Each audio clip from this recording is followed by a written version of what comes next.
Nesse vídeo eu vou resolver esses dois problemas de cores aqui e vou explicar o porquê eles ocorrem. Olá, meu nome é Matheus Apolinário e você está no CodeZone XT.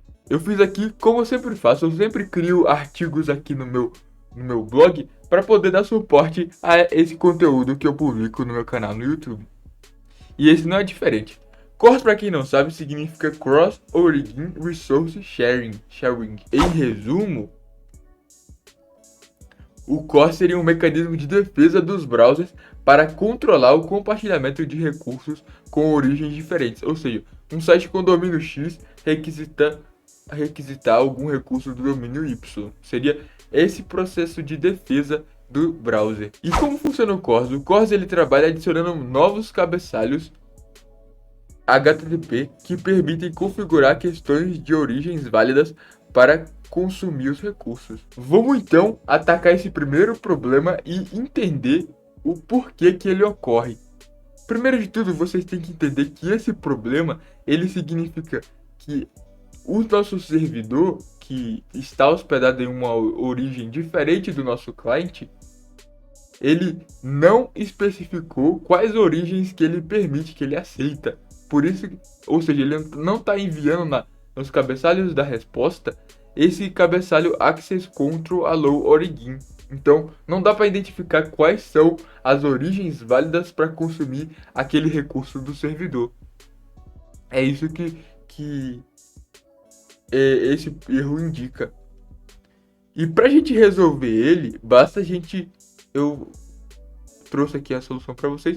Basta a gente definir o cabeçalho Access Control Allow Origin nos cabeçalhos da nossa resposta dentro do nosso servidor. Para a gente entender melhor por que essa solução funciona, é relevante a gente consultar esse outro artigo aqui, que trata um pouco mais sobre essa ideia da comunicação, como que acontece a comunicação do cliente com o servidor. Olha essa arte aqui. Não sei se eu vou conseguir aumentar. Não vou conseguir aumentar muito. Mas dá pra perceber que do lado esquerdo a gente tem o cliente e do lado direito a gente tem o servidor. E dá pra perceber que o cliente ele manda uma requisição do método GET, usando o método GET, para o servidor partindo da origem serverb.com. E aí chega no servidor, o servidor ele processa a requisição, retorna a resposta com o cabeçalho Access Control Allow Origin asterisco, que significa que esse recurso ele pode ser consumido de qualquer origem, independente de qual ela seja. Mas essa resolução ela só funciona se você tiver lidando com uma requisição simples. O que é uma requisição simples? É uma requisição que atende a esses pré-requisitos aqui, essas condições. Se é um método get, head ou post, ter somente esses cabeçalhos aqui, nada além deles. E no caso do cabeçalho content type, só esses valores aqui que são permitidos. Não tem nenhum event listener registrado, nenhum objeto readable stream, e é isso que é uma requisição considerada simples. Uma requisição simples significa que a gente não precisa de fazer um pré-envio de uma requisição com o método HTTP options para poder ter acesso àquele recurso, que é uma requisição que podemos dizer que ela é mais segura, ela não tem tantos pontos de falha, então ela pode ser processada de forma direta, sem essa pré-requisição, antes da requisição de fato, para poder fazer esse bloqueio. Agora vamos partir para o nosso segundo erro.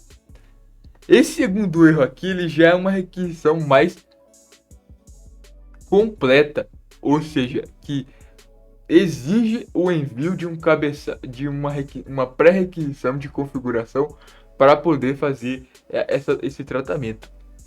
O que esse erro tá indicando pra gente? Tá indicando que a pré-requisição falhou. A resposta da pré-requisição não contém esse cabeçalho Access controlou a origin header dentro dela. Eu vou explicar para vocês como que a gente resolve esse problema. Então, para tratar esse problema, basta a gente retornar essa resposta com todos esses cabeçalhos aqui anotados no nosso método options. Quando bater uma requisição do tipo do método options, eu vou retornar esse cabeçalho da resposta com todos esses cabeçalhos dentro dessa resposta. Para a gente entender um pouco melhor essa dinâmica do pré-envio, a gente pode consultar aqui novamente o artigo do MDN, que fala que uma requisição com pré-envio, que não é uma requisição simples, ela permite outros métodos HTTP e também permite que sejam definidos outros headers além dos seguros, além dos normais. Para a gente entender essa dinâmica a gente manda um post e esse post ele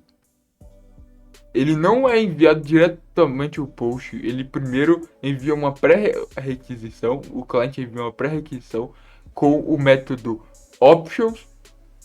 Essa pré-requisição ela tem o método post no caso e os cabeçalhos que a gente definiu aqui, que no caso são o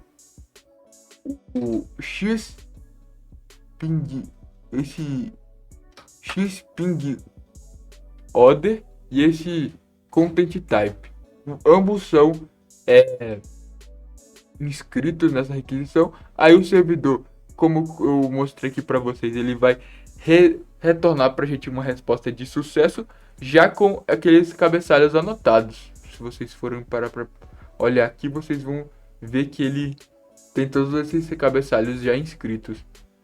A partir do momento que há essa resposta de 200 com esses cabeçalhos anotados, o próprio browser ele vai fazer a requisição de fato, que no caso vai ser o post para esse mesmo endpoint do nosso servidor. E passando novamente os mesmos métodos, o método da requisição e passando também os cabeçalhos dessa requisição. O servidor ele vai responder da forma normal, ele vai responder a requisição com os cabeçalhos, com o cabeçalho na verdade que permitindo aquela origem, e a requisição vai ser, a gente vai conseguir acessar o recurso da forma correta. Então, vai ser primeiro feita um pré-envio dessa requisição para saber se aquele servidor ele pode receber, se ele está disposto a receber aquela requisição naquele formato, passando aquele método HTTP, passando aqueles cabeçalhos. Se ele tiver disponível, a requisição vai ser realmente feita por servidor, que no caso é o post. E por fim, o nosso servidor ele vai responder com o recurso que a gente solicitou e passando permitindo na verdade que essa origem ela seja que ela consuma esse recurso. Então foi esse o vídeo. Eu dei um panorama geral de como resolver esses dois problemas que eu tenho certeza que muita gente enfrenta no mundo da programação web. Às vezes você está enviando uma requisição de uma origem X para uma origem Y, que é muito comum que o servidor e a parte web, a parte do cliente, sejam hospedados em domínios diferentes. Então é muito importante você entender um pouco mais e como resolver esses problemas de CORS que são muito frequentes. Por último, eu gostaria de divulgar o meu método para construção de software. O link está na descrição. Se você quiser adquirir ele, é só você entrar lá no site e comprar o meu e-book. Então falou, esse foi o vídeo, fique com Deus e até a próxima.